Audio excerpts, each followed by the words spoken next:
Hey everybody, welcome back to the Consummate Athlete Podcast. I'm Molly Herford, and when I'm not doing this podcast, I'm probably writing about being outside or hopefully actually being outside. And I'm Peter Glassford. I'm a registered kinesiologist and an endurance coach, and here on the Consummate Athlete, we look at different sports, different movement specialists, people who are moving. We have talked to people like yourself who hopefully move in all different types of ways or one way really well. And we just try and learn about movement and sport and life ultimately. Yeah, and for the first time in a while, we're actually both home to record this, which is very exciting. Yes, very happy to be home to my espresso machine. I am slightly jittery this morning. Also to my wife. I was going to say. You picked the order. I think I know the answer to that, so we'll just let that one go.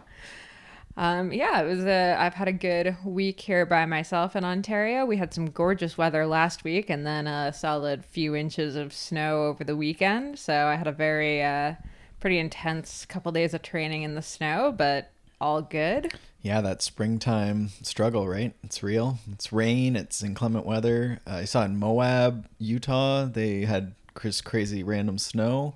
Tell you what, I got really grumpy because there's always that old saying, like, March comes in like a lion, out like a lamb. And I was like, it came in like a lion and out like a bigger lion.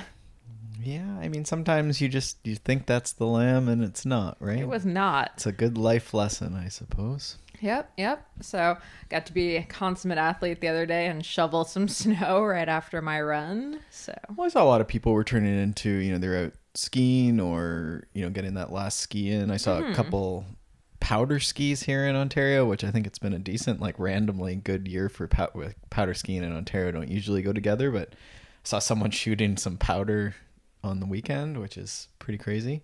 I think it only snowed because I put our skis away. Yeah, you were talking about that quite early. What else? We got the Shred Girl stuff. Any updates on book releases and parties and other things? Yeah, I mean, we're just a little over a month out, so people can still pre-order. That's always super helpful for me, for the publisher, and, the more pre-orders we get, the kind of more firepower they're going to put behind it. Right. Which means, hopefully there's going to be a lot of young girls around North America and hopefully worldwide that are, going to get exposed to the book and pick up cycling, so I didn't write these books really just for cyclists. I wrote them hoping to get young girls that aren't in cycling to get into cycling. Sure. And I overuse the Babysitters Club analogy, which works on about 50% of people, maybe right? less, but just like a book for young girls to read and hopefully enjoy. And if that gets them towards cycling, that's great. If it's just if it gets them towards reading, that's great, right? Yeah, exactly. And so that's shred-girls.com, and there's links to Amazon. You can also find it just on Amazon, I imagine. Yeah, exactly. And then we're also doing a few events. There's the launch party is coming up in May. Yep, May 11th at Joyride 150 in Markham, Ontario. It's a big bike park, and everyone's welcome, but all women get $5 entry. There's going to be some draw prizes and such. And then a bit of skill instruction. We're going to have a few of the real life Shred Girls are there. So these are people you can see on shred-girls.com who are indeed real life people. So lots of exciting stuff going on with that. I'm actually working on kind of a secret bonus for pretty much anyone who gets the first book. So that's in the works right now, and I'm pretty stoked on it. And already, if you pre-order and you email me, I'll send you stickers. So lots of good stuff there. And Peter, you just got back from Bear Mountain, the first Canada Cup of the season. Yeah, I've been on projects here. I for some reason going into this, we do a pretty good job of planning, and we both have our calendars, and we have a calendar together, and multiple. We might have too many calendars. I have a lot of calendars, and I somehow in my head I just did not process that I was going to be at camps with younger people for the better part of a month. Somehow this didn't cross my mind that I was just going a 10-day camp and then another 10-day camp with some travel on either side. And I'm not going to feel bad for you because I came back from Girona after a 2-week camp. Yeah, that was a long stretch too. Yeah. Home for 40 hours. It was all good. It all went pretty well. Really, as much as the young people sometimes are challenging, they're also very energetic, and seeing them learn and get stuff. We had some, certainly with Ellen's Quest down in Tucson. with 12 young girls. It was super, there's a lot of tears. I think I probably cried more than anyone. He really did. But some really good breakthroughs. And then even this past week with Ontario Cycling, we had, some good breakthrough performances in the race we did, but we also did a bit of training ahead and a bit after. And, getting bunny hops is sort of my pet peeve, not a pet peeve. Pet project? I don't know, something I really like. And I do believe that bunny hop is some like a gateway almost to like confidence in riding, and then I like to think it extrapolates to life, but that might be a bit of a jump. But Canadian Olympian Raphael Gagne agreed with you on the Twitters the other day. So yeah, Raph and I got out the day after the race. He had raced and had a great race actually, but we got out and hiked the mountain together and talked about all sorts of life things and how it came back to bikes ultimately. But I feel like we've been having a lot of like existential crisis of man kind of conversations lately. I don't know if that comes with hanging out with the youth or... I was trying to explain like 1984, the book, which is dear to my heart given that's my birth year, but also I guess current times maybe, I don't know. Yeah. But anyhow, yeah, a lot of, I guess they don't read them as much anymore, and I was like, oh, that was like, those books were, I felt well timed in high school, right? Because so much of it is existential dilemma of man and questioning authority, and right, which is maybe that's why they stopped having them in high school. They were like, these kids get way too annoying in their senior year. Yeah, so I guess that's an aside in any case. But what else do we have? Is that most of our updates? I think that's most of our updates. Yeah, I have a few clinics and stuff coming up in April and May, but we're still maybe a ways away from that. And you can watch, on the Smart Athlete newsletter, I put that out, and then I try and post stuff as well on Smart Athlete. But yeah, nothing super urgent to post. All right, so let's dive into this week's questions. Yeah, some great ones. The first one I actually really like because it was perfectly timed. Someone asked, oat milk, is it a thing? How did I not know about this? So this is like a milk type beverage that's derived from oats. Yeah. So the funny thing is, someone asked this, and I literally just spent 3 weeks researching all things plant substitute milk related for an article. So I'm very skilled at answering this question now. I actually had last week's guest, Lori Netescu, talk to me about different types of milk and what the deal is. And so yes, oat milk is a thing. You make it by soaking oats and then straining them out. So you'd make it the same way you'd make an almond milk. You'd, put almonds and water in a food processor. In this case, you put oats and water in a food processor, process it, let it sit for a bit, and then strain it with a cheesecloth, or you could just go buy oat milk. The thing is, when we say milk, it kind of doesn't mean the same thing as milk, like cow's milk, right? Like the nutrition profile for oat milk is almost entirely carbohydrate, super low calorie, no protein, no fat. And if you're going to get oat milk from the store, it's going to have a ton of additives. It's going to have like xanthan gum or guar gum to like the thicken it. Yeah. And emulsifiers, I think. Yeah, to make it more milky. It'll probably be sweetened. So just kind of exercise caution when using a milk substitute. It's not that they're bad. It's just that they're not going to give you the exact same thing that cow's milk is going to give you. Yeah, it's a tricky one, right? A lot of those. And that's why I always like emphasize type beverage, because if you look, like it's even like the almond milks and stuff and the coconut milks, like there's actual coconut milk, which is like in a can, the like pureed coconut. And that stuff can certainly have emulsifiers and whatnot as well, but you can get like basically like blended coconut, which would be like coconut milk from like curries and whatnot. But then there's coconut milk beverage is the stuff in the cartons in the store, and most of that stuff, again, because coconut milk tends to separate like peanut butter or anything like fat based, right? Then they have to put these emulsifiers and thickeners and stuff in.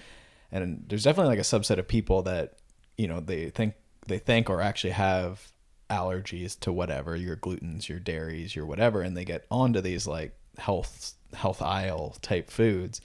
And then you end up with these foods that are heavily processed, really, right? Like it's a milk type beverage that's, as you say, low calorie, but it's, essentially maybe some added sugar or sweetener or flavorings, vanilla flavorings, or what are the other words I'm trying to think of? But yeah, so it's not necessarily, I'm not saying it's a bad thing. It's just something to kind of keep in mind. Yeah, especially if you're replacing it and not like there's no, the nutrients aren't coming from something else, right? Yeah, exactly. You know, like if you're not having your daily dose of sardines to get, you know, whatever calcium and some fats and stuff, you know, then like dairy's fairly nutrient rich if you have a good source of dairy, right? But if you're replacing that dairy and calling it milk with, again, carrageenan.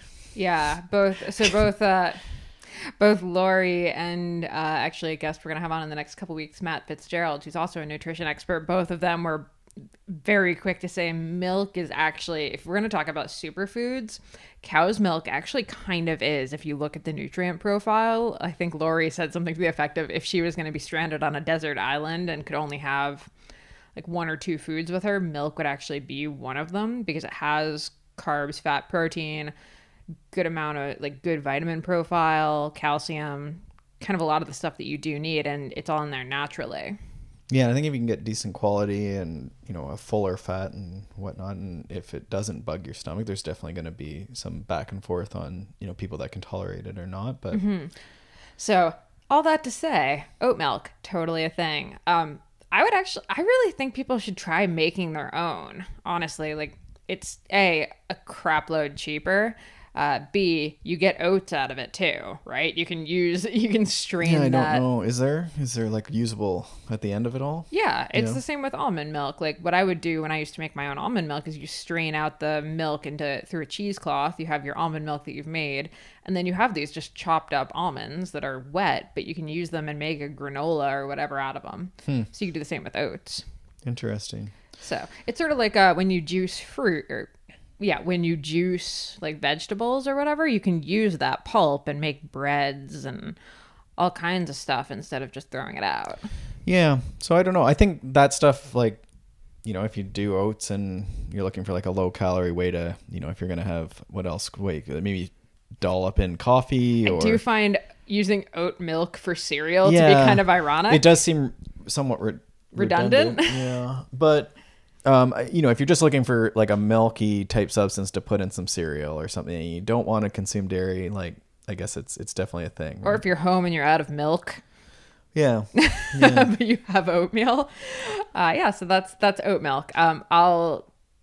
I probably won't have the article out by the time this episode goes live, but when we do get the article I have on different types of milk up, I'll make sure I add it to the show notes. Probably something it's on, do you know, can you say who is Yeah, it'll be on outsideonline.com. Okay, so I mean, if you do like Molly Herford outside milk. Yeah, that should get you close. Yeah, okay. Well, that's milk type beverages. Yeah, there we go. All right, next question. Peter, this is definitely more for you because I am still a month out of this, but first races of the season, common mistakes that people are making in that first race back after a long off-season winter away from racing. Yeah, it's tough, right? It depends a little bit. You know, I would refer when Ellen was on and she was talking about races that went well and not well. And we talked a lot in that period of time, but on that episode about, you know, the process goals and the results goals. I think sometimes we come into those first races with just like, you know, training's been going so well. Maybe you got a coach and your expectations so like get inflated, and maybe we don't say it to anyone else, but you know, we coming in and we're like hoping there's like this hope that we're going to be the world champion, but there's not any, right? Like it just isn't the logical progression of sort of side note. I feel like every time someone says that, where it's like, I want to come into this race and win, you have to kind of step back and assume that at least half of the other people in the race also are coming in thinking they're going to win. So someone's going to win. Yeah. But there's going to be a lot of people that had that internal goal of winning that aren't going to hit that. Yeah. Yeah. So I think having like objectives for the race, so these are process goals. So you want to make sure that you've scheduled out your day 24 hours beforehand. So meal wise, bike setup. So doing the things that are required by the winner of the race to do. A lot of times those get forgotten and we don't look over our bike well. We don't do a good like opener workout. Sort of your pre-race workout, we've done something odd, we're up late. So if you do want to win, focusing on the things you can control is important. And those are the only things you can control as far as that, at least in the week, the days ahead of the race. In the months ahead, again, training smart, not cramming your training in is going to help, and training specifically for that race. We're going to talk a bit about like transitioning from base to race, base to build and race here in a second. So I'll leave that sort of transition for a bit. We'll come back to that. But as far as mistakes, I would say, again, we're making sure that we're practicing. The big common ones are we haven't used sugar powders or whatever we're going to use in the race, the gels, and we end up with gut rot.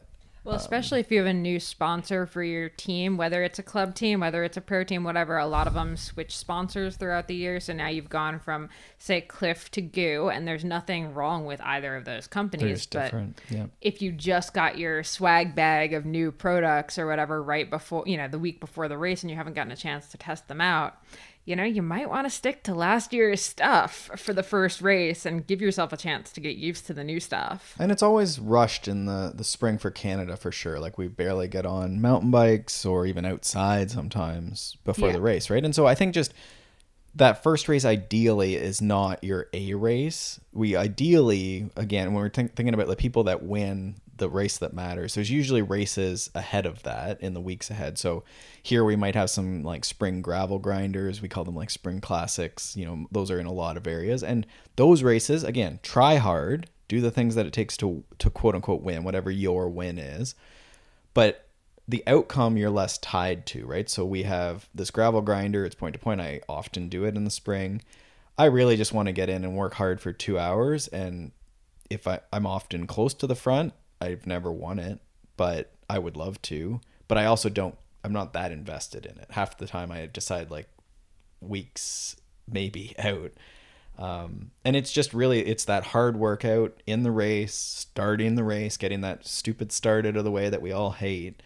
So that then the next week or two later, when I go to the first, whatever, provincial race or whatever, that then I've already done the start. I've already done the routine. I've already worked hard for 2 hours. I remember what it's like to breathe hard and like be pushed to try and hold onto a wheel. And then I'm hopefully more confident going into that race that matters more. And I think the results, even if you look at the results from the Bear Mountain Canada Cup this past weekend, bears that out. If you look at who won, they were people who've already been racing this season, while like second through fifth were the people who kind of were opening their season with this race. Yeah, there's always that like kick in the pants that you realize it's way harder than you remember. We sort of forget, right? And that was definitely in the athletes we had in our camp, and these are all younger athletes, like in their 20s or teens. The ones that had been at the races previously said the same thing. And we tried to point this out throughout the week that the first race was not their best. Some did okay, but not their best. Second race was better. And then this latest race, they actually were, more up where they might have expected to be, right? And there's factors with that, but a lot of it is just getting back in, right? And it's that specificity of training we talk about where the most specific thing is racing. You can't do that year round and expect to be fit, but at some point you need to practice that thing, the specific thing, right? And that's your B's and C races, we sometimes call that, or the lower priority races, right? And that could be, if there isn't a race for you, that could be a very specific trainer workout, an indoor workout, or just a workout that's pretty hard, right? Sort of simulates and some visualizations and practicing your routines just to try and get some of that feeling of going hard. A group ride might be a good way to get people and get pushed out of your comfort level. Totally. I think the last thing on cycling races specifically is, for the love of God, if your gear has only been on the trainer or you have a new bike for this race, right? Let's tighten our bolts. Let's make sure our bikes are working. And if you have Di2, I highly recommend charging it. Yeah. And again, it's that process, right? Like, what would the winner of the race be doing? And then like, it's the fake it till you make it, if you like, right? Like the winner of the race probably charged their batteries and has their tire pressure and got their bike looked over. And so doing the best you can to act like the winner of the race, right? And again, everyone's win is different. It's not that you're first place, but your best race comes from that process. Oh, and last one is in this, it's still April. It's going to be May. There's still a chance it's going to be really freaking cold at the start of your race. So remember to dress appropriately. Like, you might be racing in a skin suit, but this is probably the time to make sure you've got your jacket and stuff to do your warm-ups and head to the start line and stuff. I've already been thinking my first race of the season is in a month, and I was already thinking yesterday, oh man, I need to remember to bring my pair of like zip off pants so I can pull them off at the start and hand them to my dad because I'm going to race in shorts. And that's when I say visualizations, right? Like thinking through the scenarios, right? Like the weather is one. So are you set up? Like even like I would say, I said to the kids, some of them didn't bring leg warmers. And I was like, and it's like, okay, yeah, for sure. Like the climate in this area would suggest you don't generally need them, but like I would say always you have those because you never know about cold mornings, rainstorms. Again, it snowed at this Moab race, which I think is irregular. Yeah, everybody at Moab was racing in leg warmers, which is kind of crazy. To race in leg warmers for sure. Also, real talk, I ran in knee warmers under leggings the other day because I had packed away a lot of my fleecy leggings. Right. Because weather was beautiful all week. Did not expect random 10 inches of snow. And Sunday rolled around and my one pair of fleece leggings I left out were dirty. So I had to run in my Rafa leggings with knee warmers under them. Did not work super well, but my knees stayed warm. So it's a good strategy. Yeah. For sure. And I mean, sometimes having those pieces, right, you can definitely repurpose. I remember one of my first races this is like super early. I was super young and we went to a spring race expecting it to be amazingly warm. You know, it was biking. All we knew about biking was it was in warm weather. So we went and I remember we had like baseball socks in the car randomly because I was still playing baseball. And so I remember cutting the baseball socks and making like, I guess they were essentially knee warmers. I'm sure it was, I wish I had a photo, but I don't. And so, I mean, you learn those lessons once and then, you know, you go out and you get your leg warmers or your clothing you need. I always tell the story of my first ever bike ride with the Rucker cycling team. I showed up in leggings, like not cycling tights, like straight up leggings with normal underwear. I knew nothing about biking. A sweatshirt. It was January. Like really thin gloves. And I remember I was so cold halfway through the ride, we had to stop and one of the guys had to give me his jacket. One guy had to like take off his shoe covers and put them on my feet. Like I was a wreck. So for newer cyclists, you know, I admit it's kind of hard to have all the gear you need, especially, you know, if you've been riding indoors all winter and you're gearing up for your first race ever. But yeah, you can repurpose a lot of stuff. Yeah, and cross-country ski gear is great for cycling. Yeah, and they definitely go back and forth, right? Like the cross-country skiers will sometimes pick on the cyclists for wearing their cycling stuff, but I mean, a lot of it does transfer over pretty well. And I think there's two notes I have. So one, you're visualizing also the start. A lot of us, and I'm guilty of this, like I picture myself on the start line, like on the front line of the race. The reality is a lot of us will not be, especially at some of these spring races that are like bigger mass starts. Running races are often like this. So you have to be ready that you're not going to be the one like flying off the start line. You're going to have to ease into it. You're going to have to deal with traffic. So again, being ready for this, both in a skill perspective, maybe riding in a group or with friends so that you're ready to be like really close to people. Again, makes that start line less nerve wracking. And then also just like you don't get to the start line and just immediately like we haven't even started the race and you've already counted, oh, I'm never going to win. I'm never going to have my win again. That might not be first place because of my start position, because of the situation I was not visualizing, that I was not prepared for. So a big part of that visualization or mental training or preparation is thinking through those scenarios. What happens when I just didn't get to the start line on time, something went awry, and I'm at the back? How do I deal with this scenario now to have my best day? And what was my other concept? Oh, spring races. We were talking a lot about weather, and I've actually had a few clients for a variety of reasons. Some of it's easing back after injury or time off or whatever. They've come to me, you know, a little demotivated or overtrained or, you know, again, injured. You don't necessarily have to start the year with races super early. At some point you need to start. If you're going to race, you need to start, but you could get into the season, especially if weather's been an issue, you live in a snowy climate, you might wait till later in the year where you've gotten more outside training, right? You're used to the heat, the weather isn't as big an issue. So then it's not quite as stressful as far as, you know, a lot of things we're talking about is stressful. And first races, I haven't been outside. Well, you can eliminate a lot of that if you just wait till May or June, whatever your climate dictates, right? So sometimes we rush to get to those first races, but Yeah, it's funny. And I mean, maybe this is just I didn't pay attention to this much racing when I was in my early days, but it does feel like every year the season starts earlier and earlier and earlier. Yep. Yep, for sure. And you can wait, right? And you don't have to race constantly. No. And I mean, really, you're going to see a lot of people that are kind of going really hard in this first month sort of start fading a little bit come June. Mm-hmm. Yeah, and I mean, I'm in a different role in some ways, but I don't know how many should I race last year. I think it was like 7 maybe total races. And you came back and you won provincials. I won the provincial world championships. End of the season. Held that form and motivation. Anyhow, we'll see if you can do it again this year. Yeah, let's go to the next one. Next question. I really like this one.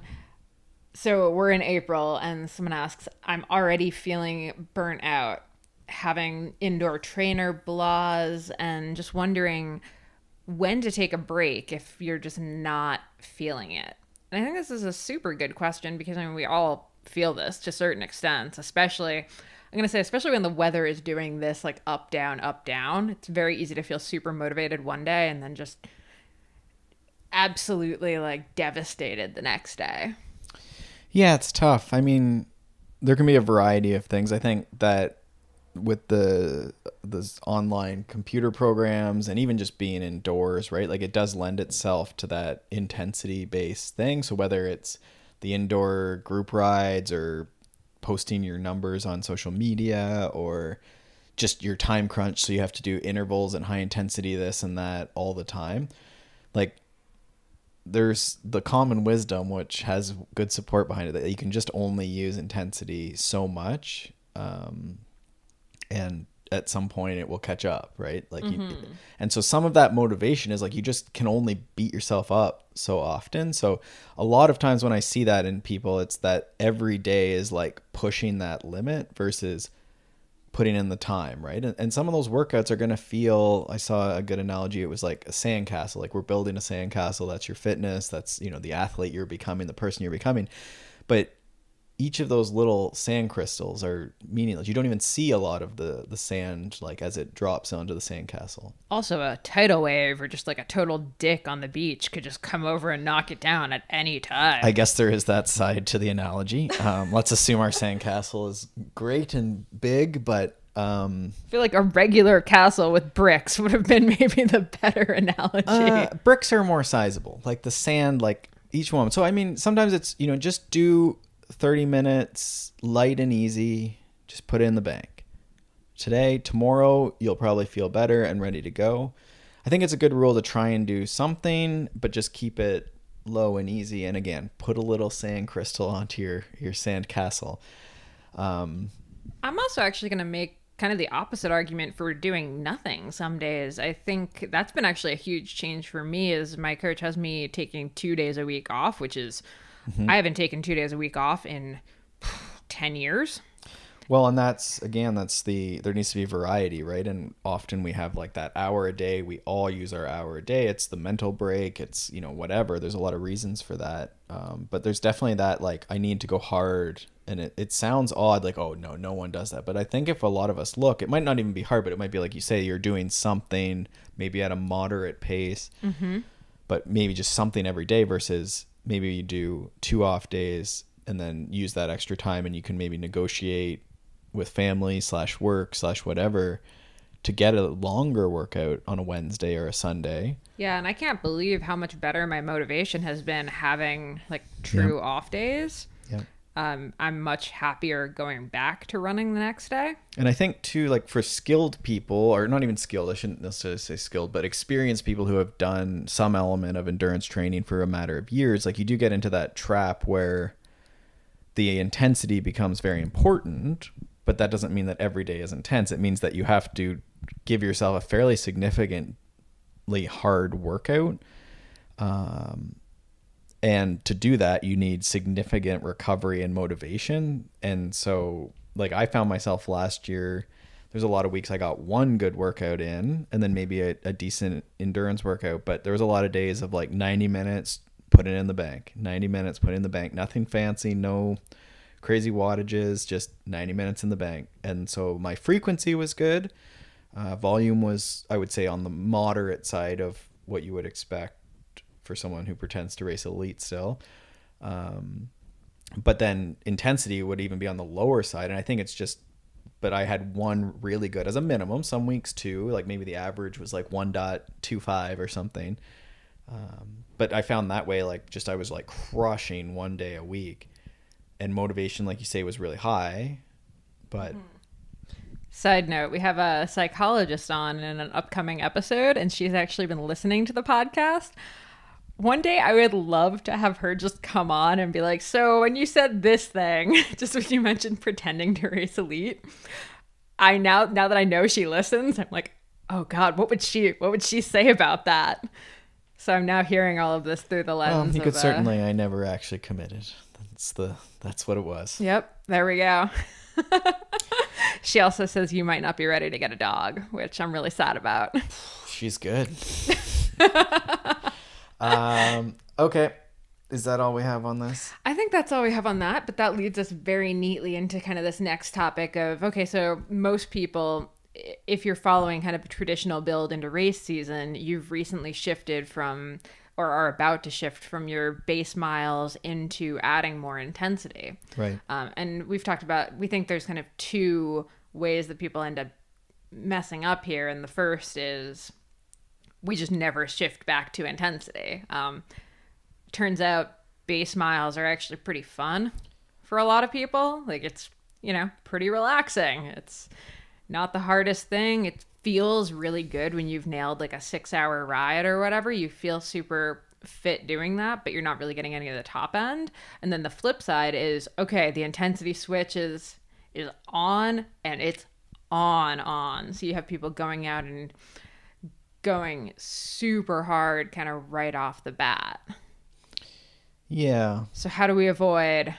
We've talked a little bit in the past about, so there's your base and build, and that sort of linear periodization, in that it progresses towards a goal. And usually that traditionally that would go from endurance training, maybe some tempo middle ground training, to like some more anaerobic type training, just using sort of broad terms, as you got closer to the race. If you could step back from that more like cycling type analogy, and running uses those terms a little bit as well, but if you think more of like general preparation, and then you have your specific preparation, and maybe you have like competition period, those are sort of just 3 phases of the year. And you maybe do general preparation for a bunch of months, your winter months, and then you get into the spring. There's maybe a more specific, what we might call build phase, where you're maybe, if you're a mountain biker or a trail runner, you're doing that more often. There's maybe more intensity in there. There's some like early races in there. So again, we're getting more specific. And then you have your competition phase, where you've stopped a lot of the volume. You're not training maybe as long, but again, very specific training. There's a lot of recovery, and then there's more races during the competition period. And that competition period in traditional periodization would not be super long, maybe like 4 to 6 weeks, if I recall right. You can't really hold that quote unquote peak, or that peak form, that competition phase, because you're not training a lot. The volume's dropping, the load's dropping, right? And so that's, I think, the way you want to think about it is general preparation, we're increasing the load. Maybe coming into the build or the specific phase, we're sort of holding that load or increasing the intensity. And then we're getting to competition phase. Then you are who you are, and you're just trying to sharpen the saw, right? Get ready for race, keep it really specific, recover between races. So the question that you asked was, how do we avoid kind of hurting ourselves with our intensity? How do we get into intensity from base training in a smart, intelligent way? Yeah. And so that's, I think, where it gets tricky, right? And I think that's what we've talked about before, is a lot of us aren't doing traditional periodization. You talked about 6-hour like workouts, like that's not real life, right? So a lot of times what happens is we run out of volume in the base phase. You can't increase past your 8 hours a week that you're allowed. We each get our hour a day, maybe a little bit more on the weekend, maybe less, maybe more, but that's plus or minus most of the people I would work with. So what do you do? So then in the past podcast, we should reference this in the show notes. I will try to find that Q&A. You end up putting intensity in because you want to keep the load building, right? So what I think a lot of people end up doing more of is non-linear periodization or block periodization, where you're sort of maybe you do a threshold block in the middle of the winter, or you're doing some sweet spot training like we've had Frank Overton on talking about, or some tempo like Steve Neal's been on talking about, and you're just trying to increase the load. And we've, as in our last question, we talked about some days are easy, some days are harder, and that could be, again, tempo, sweet spot, whatever.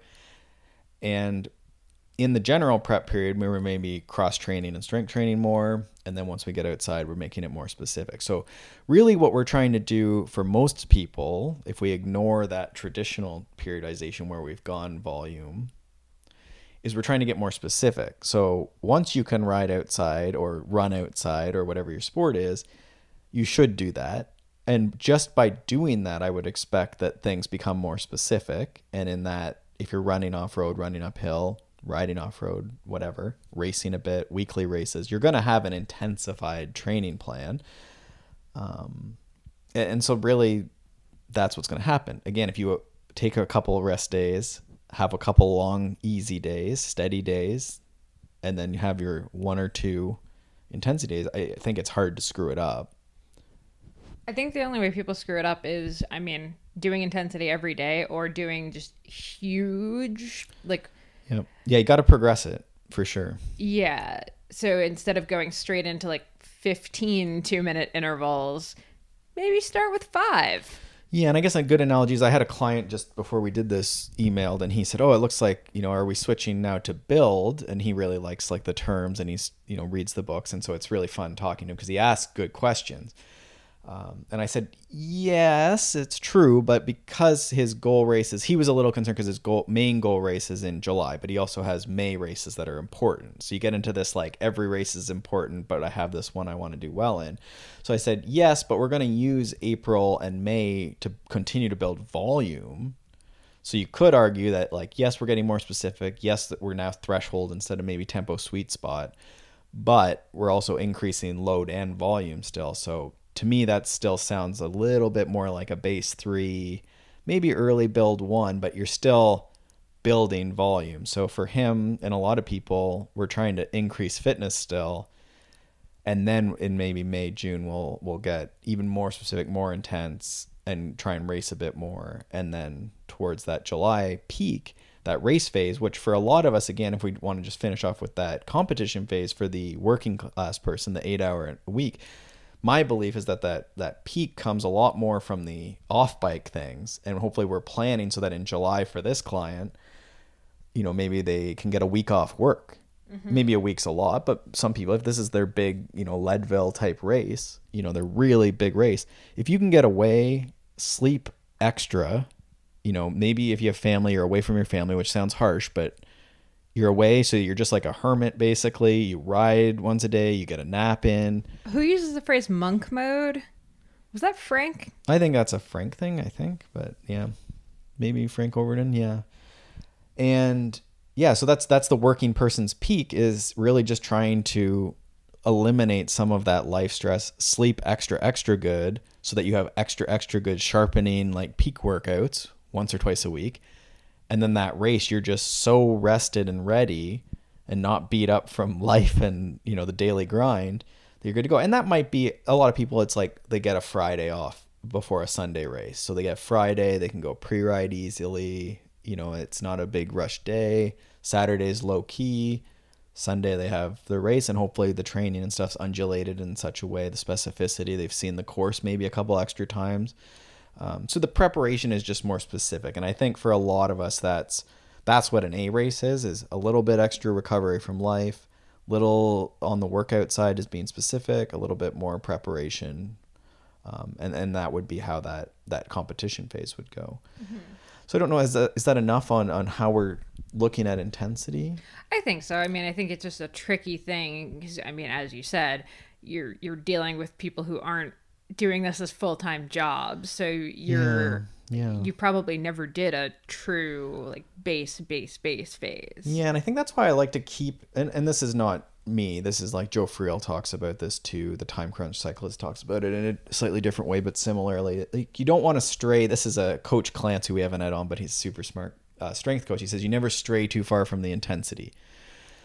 So I like to, and I'm trying to think, there's all sorts. Steve always talked about like, you gotta like kids walking across grass, like to cut the corner at universities. I don't know why that was the analogy, but like you want to keep, like if you just keep walking the path on grass, it'll like stay beat down, right? But if people don't walk that path, right? So if you only did only volume, only endurance, and then you tried to do intensity, like you can't even find the path. But if you've been like keeping that beat down, right? Mm-hmm. Dan Pruill, who was our national coach here in Canada, he talks about keeping tops spinning, and you just got to keep the top spinning, and it doesn't take much to keep it going, but you just need to like touch that and keep it going, right? So you have like your different intensities or different training aspects, and you want to just keep those tops spinning. And I think that's in the base phase, you're keeping some sprints in, maybe like the odd, like, 2 4-minute hills that aren't your best. You just sort of like hit that intensity. It's not a full workout. And then as you come into those first workouts, just, they don't have to be crazy, right? Like it can be bottom of the zone. It can be like on the low end of the rep scheme, so that you can come back, right? Sometimes we all come out in like, the hardest 5x4 minutes like of your life, and you're just like debilitated after this workout, right? And I think that's a mistake, is again, ease into it.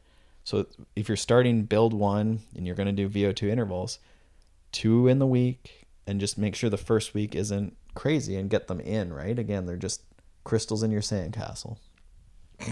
Nice tie back there. Yeah, I mean, that was at least 5 different analogies and metaphors. Apologies for the metaphors, guys. All right, last question here is back to sports nutrition. This is around carbohydrate. So for on the bike, or honestly, this applies to on the run nutrition as well. So for endurance nutrition, let's say, how is there such a wide range for the recommended amount of carbs per hour? 30 to 40 grams seems to be the common figure, but hearing it as high as 100 grams per hour. So I think the first thing I'll say is I haven't ever seen as low as 30 to 40 grams. And I'm sure there are some sources that would say that, but that would only be around like 120 to 150 calories an hour. And usually when we talk about carbs per hour, it tends to be 200 to 400 calories worth of carbs per hour, which is still a huge range. If you're just kind of thinking about that as just kind of one number is literally double the other number. So if you're just kind of thinking about it clinically, it's kind of like, whew, that's...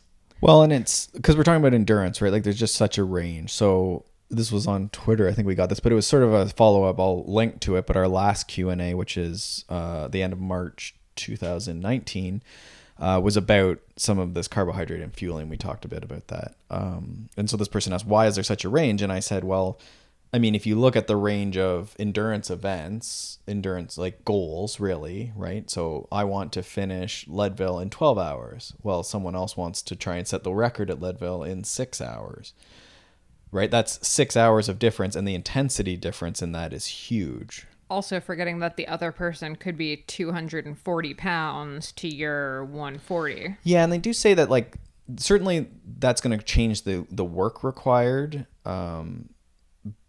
But they do say that like body size isn't overly correlated. Like, so a small person still may burn that same amount, or be able to take in that same amount, I should say, not the burn, that gets confusing, but like what they're going to take in. And I think that's important to remember too, like before we go too far down, is that you're not necessarily replacing all of the fuel. And that's the mistake, is like you just can't. The amounts we're talking about are not huge in terms of what you're eating. Like 200 calories an hour is not very much, right? Like in the grams, like versus a meal, obviously, right? And versus what you're burning, right? Like I think some of the even smaller girls at the camps were like 600 kilojoules an hour. So, I mean, they're not replacing that. They're doing that 200, right? So I think that 200, that 240 calories, so that's your 50 to 60 grams of carbohydrate an hour, is pretty common. And I always say like that's sort of the starting spot with the athletes when we're out on these camps. I give them a very annoying running total of the minimum expectation as far as calorie intake. And again, it's around that. I always call it the 2 gels an hour, 2 scoops of mix an hour, or 1 bar an hour, right? Like a Cliff Bar, not that we have any allegiance with that, but they tend to be around that 220, 240 calories. So you have that. There's a reason that stuff is packaged in that way. That's sort of the common thinking. But back to goals, like I think the other thing to remember is that the range is probably 0 to 100 grams in per hour, and what humans could potentially have taken in and not vomited and, achieved their goal, somewhere between those two endpoints, right? It's true. Yeah. For like a 5K, 0 would be. Right. And so we'll put this, My Sports Science did a nice infographic that sort of lays this out based on the duration of the event. So you have something that's like a even shorter endurance event. So something like a 800-meter run that's like a middle distance, but still you might have a fueling strategy. And so you might not have anything for that. A cyclocross race is 60 minutes. Generally, people don't have any fuel during the cyclocross race. You could argue, though, that they take in often something at the line of the race. So they might take in a 100-calorie gel at the line, which then is that part of the race. That's, if it's taken in 30 seconds or 5 minutes rather before the race, that's questionably getting digested during the race and used during the race. So that might be where you're seeing 30 grams an hour because they took one gel, right? So that's maybe where you could like take that in. As you get longer, you're thinking your Ironman elite, and I said sort of expert elite level triathlon, Ironman, ultra Ironman. Some of these people are putting out huge work capacity and have trained their gut, which I think is what the question was in the last one, was about, can you train the gut? Mm-hmm. And so they've prepared themselves and are also having such a high output that they can indeed get up to that sort of high end of the range, the 90 grams per hour. But that doesn't mean, the important thing is that is an extreme for an extreme situation. So again, most of us cluster around that Cliff Bar an hour. Yeah, I mean, especially with triathlon, you're going to have people eating the higher end on the bike because they're not going to be able to eat that much on the run. Yes, exactly. So that's a huge difference. Exactly. Yeah. So they're also like, then you could almost average over the race again and see how different that is. Yeah, when you add in, no one's taken in anything on the swim. Not much, right? Like the elites, certainly, I would not think are doing.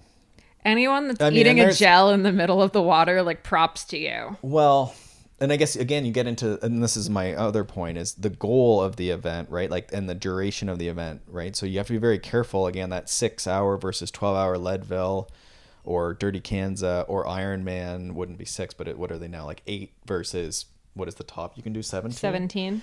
So those are different events, right? And so that's where you get into, well, should I have solid foods or liquid foods? Well, all the elites have liquids. Well, the elites are going really hard relatively, right? Like, and so the fuel source is different. Mm-hmm. The fuel needs are different, right? So you get into that situation where, again, the elite triathlete is consuming more because of the output and also the training they've put into the gut. Whereas the other person is not putting out as much and has more time to take it in, right? So they, A, might do more solids, and B, just are out for way longer. So again, the needs are different, right? They have more time to take it in as well. Well, I had another point. Oh, the goal of the event. So a lot of people, especially in these keto days we're living in, they're like, oh, well, I don't need that. Certainly you do not need to have anything. You can survive Ironman not eating. Okay, we'd like to not recommend that to anyone listening. But the general consensus is, and I'll link, there's a great Alex Hutchison article about do sports drinks work, and sort of highlights some of the recent research on that and back and forth and problems with the studies and what the studies are showing.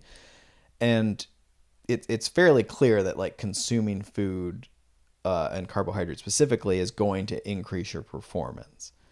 There's a variety of mechanisms ranging from the taste to the actual like maintenance of glucose in your system.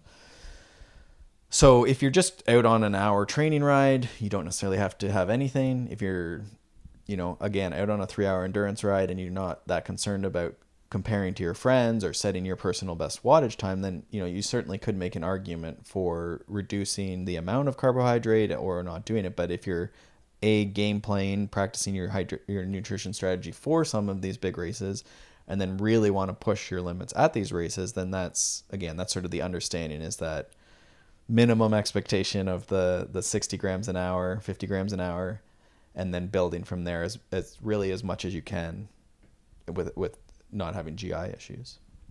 Perfect. All right. I think that pretty much wraps up this episode. As always, reviews, on iTunes are super awesome. We'd love more questions. You can hit us up over at consummateathlete.com or find us on the Twitter or Instagram at Molly J. Herford and at Peter Glassford. And of course, as we said in the beginning, pre-orders of Shred Girls would be super appreciated. We don't really do a lot of advertising or, ask a lot of the audience on this podcast. So that is my one big ask. Spread the word, share with other, parents of young women in your life. That would be amazing and very much appreciated. All right. Thanks so much for tuning in, and we will see you next week. Thanks so much for tuning into the Consummate Athlete podcast. You can check out my stuff over at theoutdooredit.com or by following me on Instagram and Twitter at Molly J. Herford. And you can check out Peter's coaching, training plans, blogs, all that fun stuff over at smartathlete.ca or by following him on Twitter and Instagram at Peter Glassford. And if you want to support this show and other awesome podcasts, please check out wideanglepodium.com for show info, other podcasts, bonus content, and to become a donating member so you can get all of that rad behind the scenes content and help keep shows like this on the air. And lastly, if you're enjoying this podcast and all the information that we're bringing to you every single week, do us a solid and pop into iTunes to leave us a rating and review. It takes you about 2 seconds. You can do it on your computer, you can do it on your phone, and it really helps us out. Thanks so much, and we will see you next week.